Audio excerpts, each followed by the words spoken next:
I'm Chris, in case some of you who are wondering who on earth I am. And I'm a, a writer. I have been in the past an accountant, um, a hotelier, all kinds of weird things, a therapist as well. But right now, I'm um, I I love talking about poetry. I hold creative writing classes and I write articles as well. And I'm going to show you the new version of Poetry Changes Lives. I'll hold it up to the light.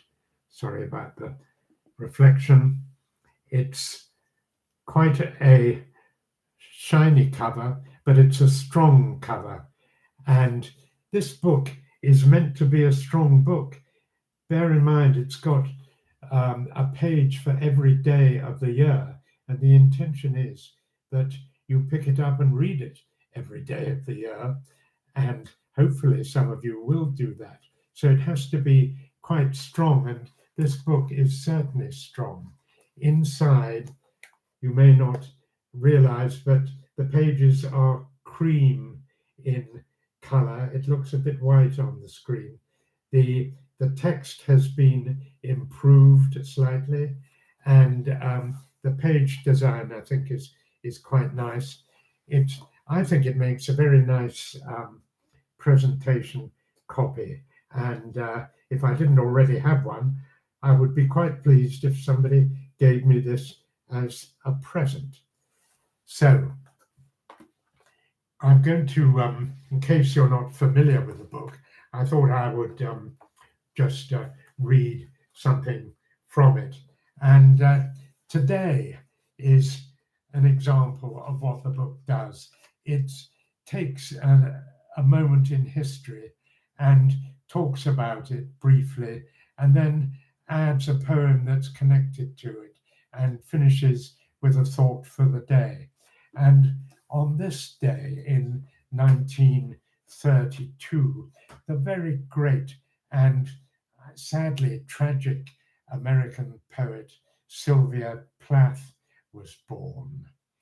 She was born in Boston, Massachusetts, a very clever child, and won a scholarship to Cambridge University.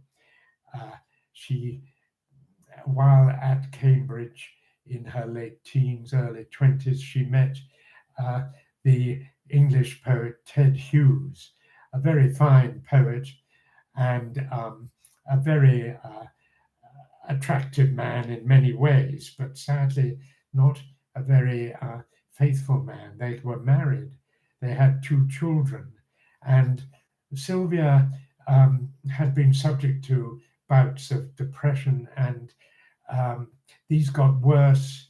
Ted Hughes was not always behaving as he should have as a husband, and tragically, one day in London, she was alone in their flat with her 2 young children, and she took her own life. She was aged just 32. It was a very sad end. She'd only produced one book of poetry, the Colossus and other poems. Later, after her death, her second book of poems, Ariel, was published. Beautiful poetry, really magical and mysterious in part, but also showing signs of her depression and slight sort of instability. She also wrote a remarkable novel, The Bell Jar, full of her own experiences, which again had a rather tragic end to it. I think I'd like to read one of her poems. It's not actually the one in the book, but it's one of my favorite poems, and it demonstrates her wonderful skill with poetry, I think. It's called Mad Girl's Love Song. Here we are. I shut my eyes and all the world drops dead. I lift my lids and all is born again. I think I made you up inside my head. stars go waltzing out in blue and red, and arbitrary blackness gallops in. I shut my eyes and all the world drops dead. I dreamed that you bewitched me into bed, and sung me moonstruck, kissed me quite insane. I think I made you up inside my head. God topples from the sky, hell's fires fade, exit seraphim and Satan's men. I shut my eyes and all the world drops dead. I fancied you'd return the way you said, but I grow old and I forget your name. I think I made you up inside my head. I should have loved a thunderbird instead. At least when spring comes, they roar back again. I shut my eyes and all the world drops dead. I think I made you up inside my head. I think that's an astonishingly beautiful poem. Spare a thought for poor Sylvia Plath. Poetry is so extraordinary, the way it's always been with us since the dawn of history, even before history was recorded, before writing was invented. People were using poetry simply to remember things, because before writing, all they had to rely on was their own memory and the history of the tribe, or if they wanted to record their own possessions even, all they could do was commit them to memory. So poetry's rhymes and rhythms were very good for doing that. And the earliest writing, which was basically in the Western world on clay tablets, which lasted very well. They're mostly sort of lists of cattle and slaves, and quite boring, really. They tend to pile up in museums. But not all of them are like that. One day, about 100 years ago, in the British Museum, a writing expert was looking through these clay tablets, and he picked one up and thought, wait a minute, this is different. And on this clay tablet, it said something like, bridegroom, I stand before you trembling. You have bewitched me. Take me to your bedchamber.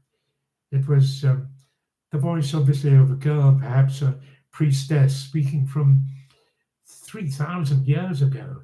A voice, a kind of a love poem that has been repeated over the centuries ever since, and basically is not that different from Sylvia Plath writing 3,000 years later, I dreamt that you bewitched me into bed. Poetry is quite extraordinary, I think, and it has this power to change our lives. It changed my life, and I think it happened like this. Poetry changes the way we feel.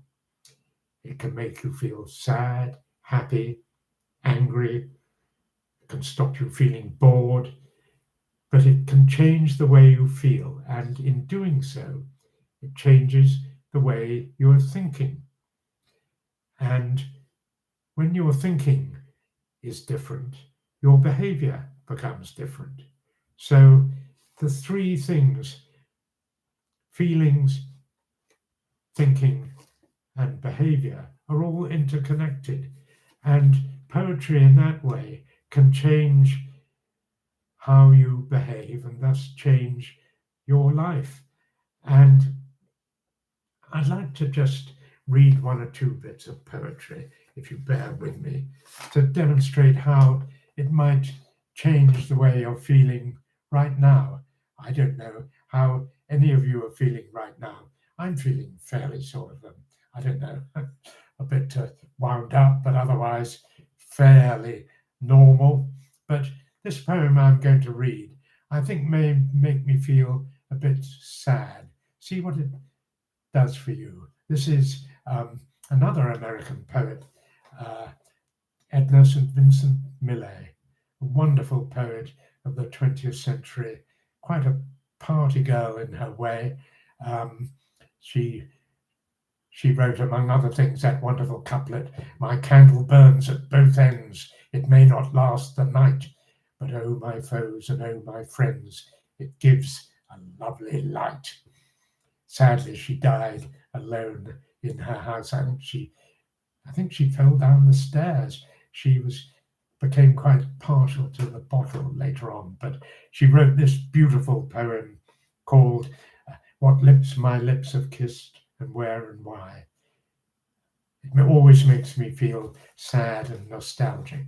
See what you think. What lips my lips have kissed and where and why, I have forgotten, and what arms have lain under my head till morning. But the rain is full of ghosts tonight that tap and sigh upon the glass and listen for reply. And in my heart there stirs a quiet pain for unremembered lads that not again will turn to me at midnight with a cry. Thus in the winter stands the lonely tree, nor knows what kind birds have vanished by and by, yet knows its boughs more silent than before. I cannot say what loves have come and gone, I only know that summer sang in me a little while, that in me sings no more. Gosh, that makes me feel quite sad. I have to think of something to make me feel a bit better now.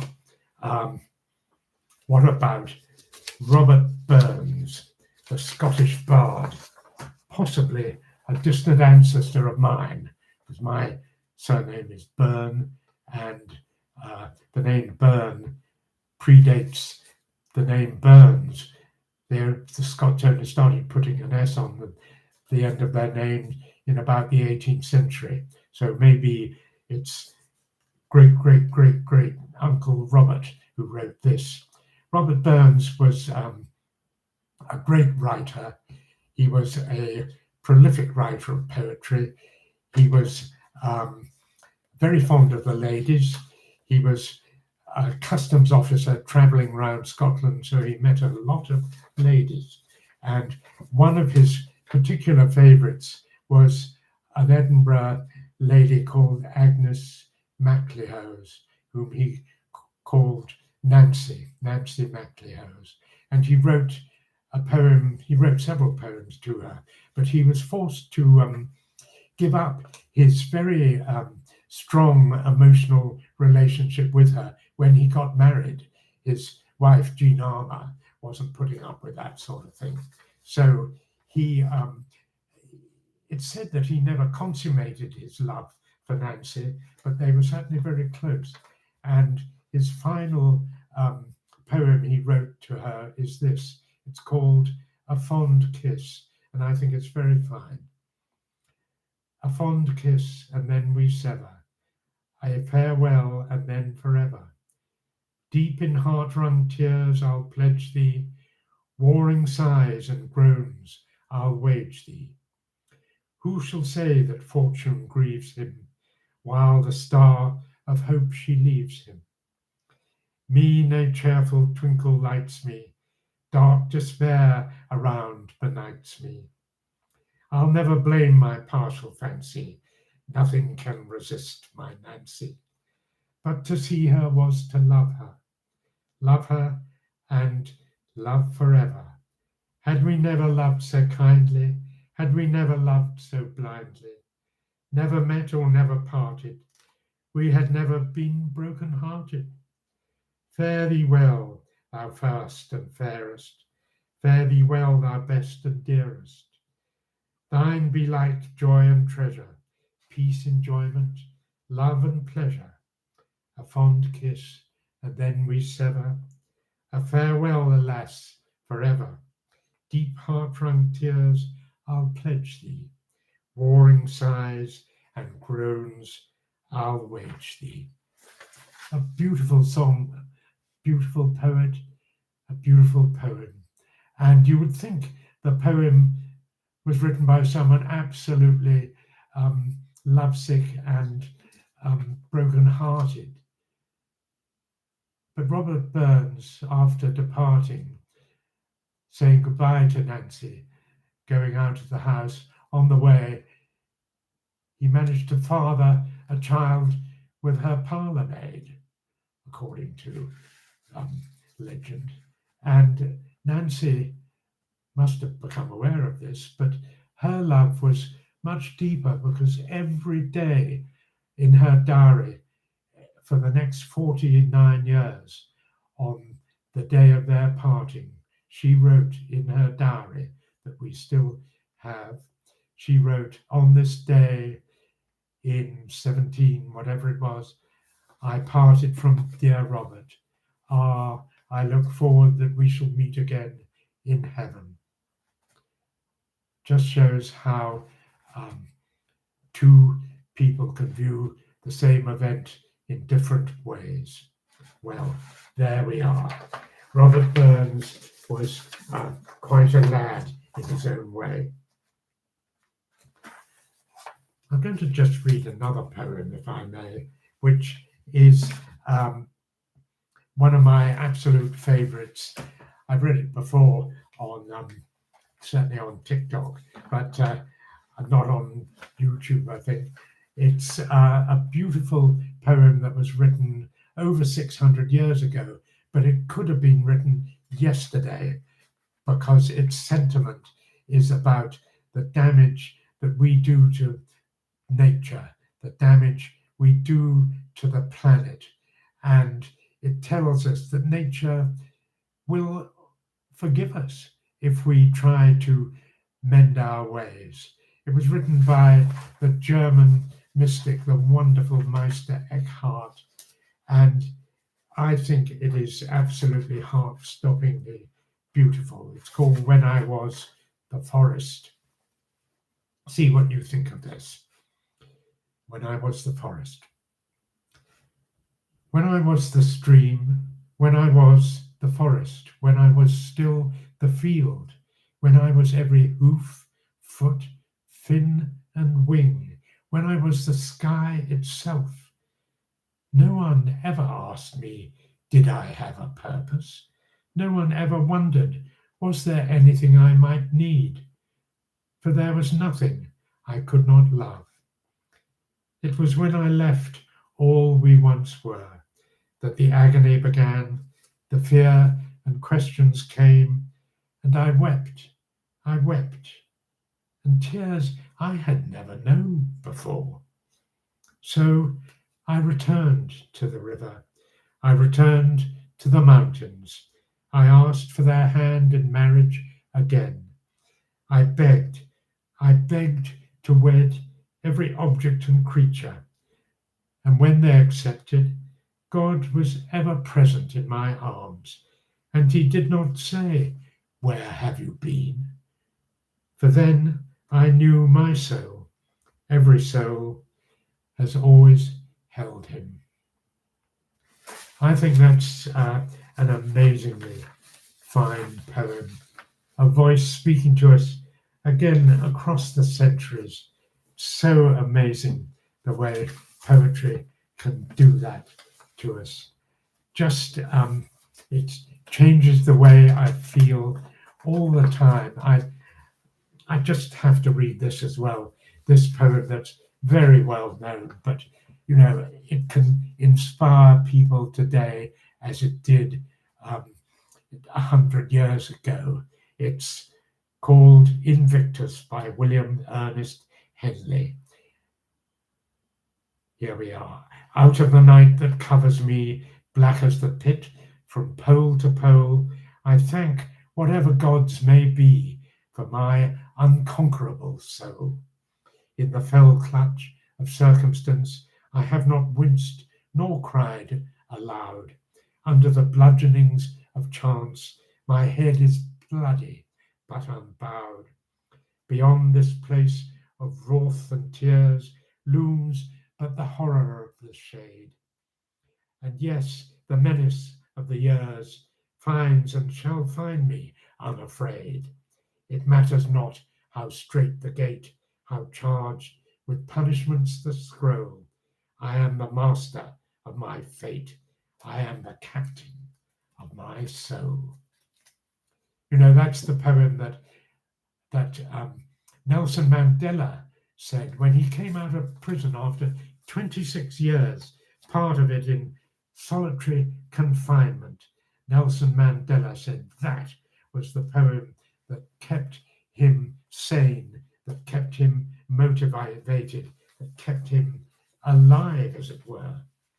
And I can well understand it, because it has helped me in moments of great stress. And I can tell you there have been a few of those in my life.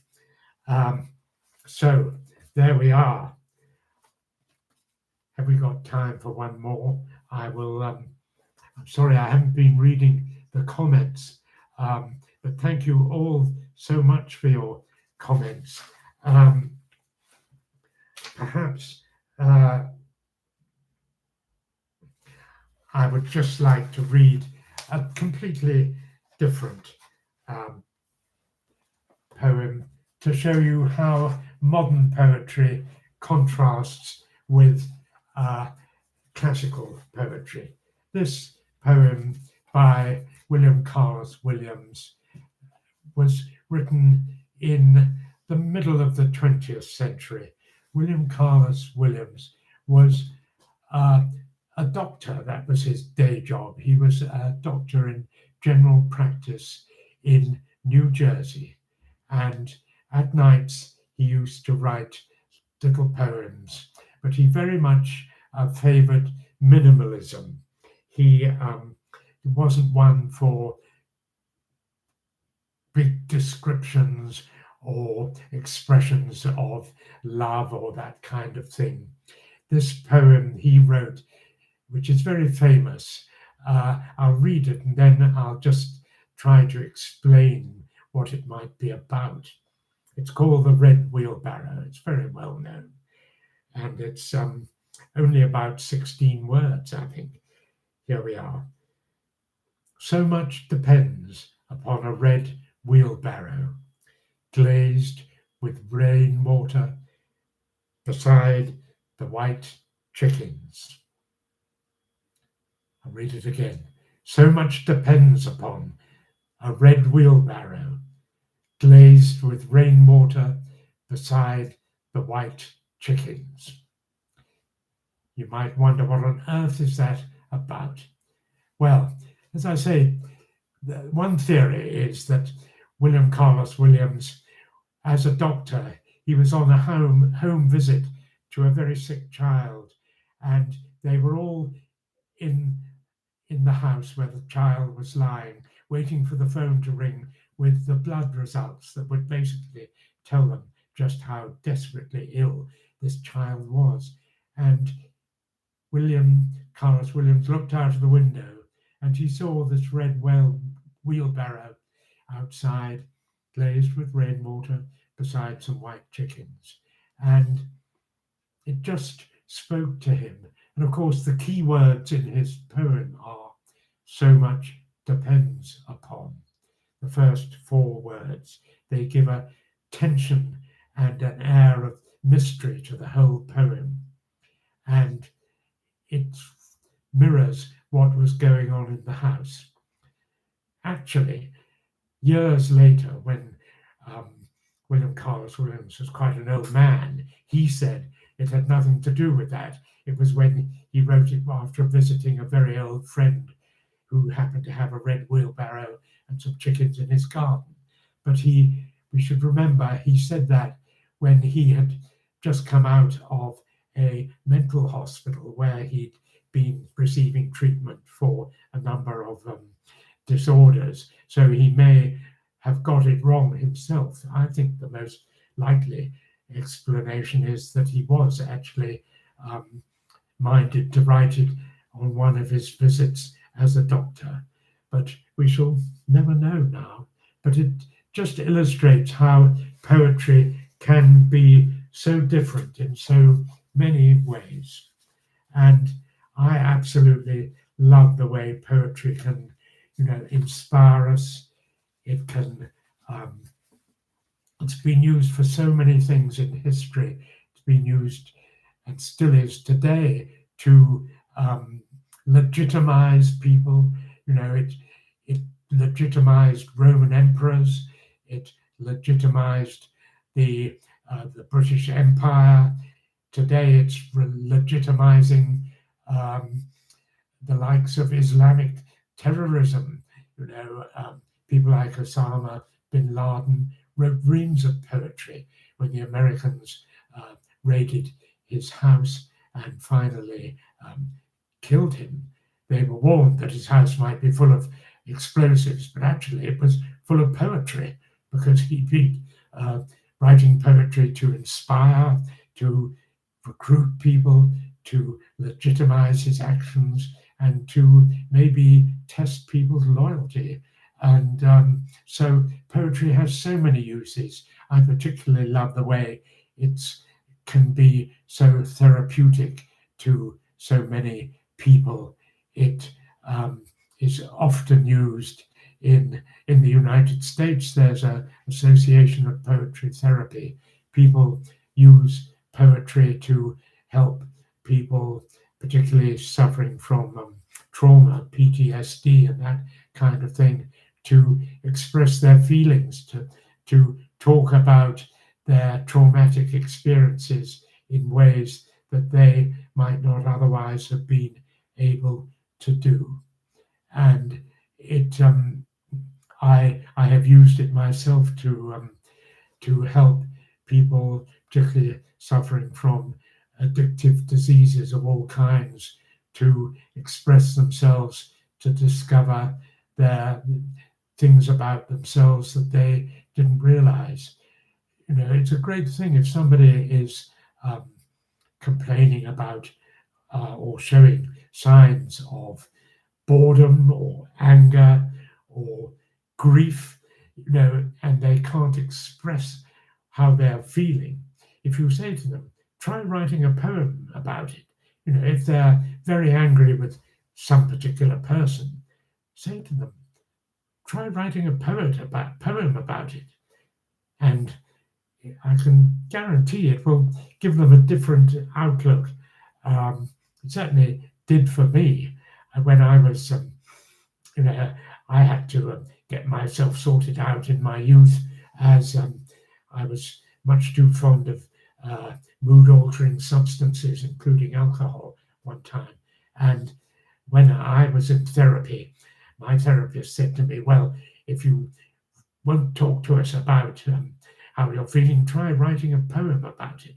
And I did, and I wrote a stupid poem that began something like, roses are red, violets are blue.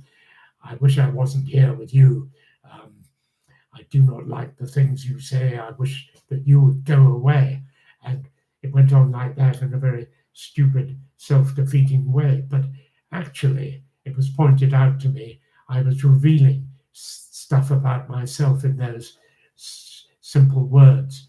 I was revealing that I didn't want to face my problem, that I was blaming other people, that I was angry, and that I was reluctant to make the effort to change.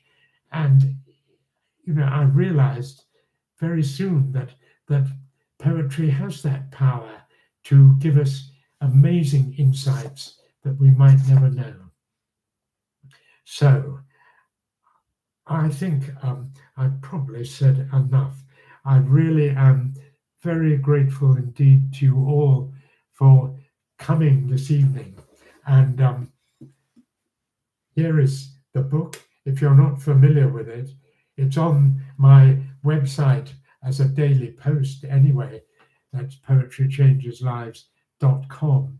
But the book and various other books are available on Amazon. I wrote this book, for example, Pulp Verses, which is a book of my own poetry, which not because I think I'm a great poet, but because I think it demonstrates briefly how poetry can help to entertain yourself, to discover yourself, and sometimes just to sort of change your mood.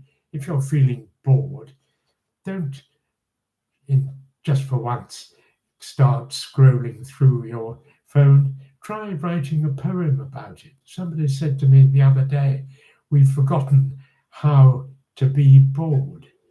And it's true, I think. We just turn to our phones in time of boredom. Just for once, try writing a poem, something that you can look back on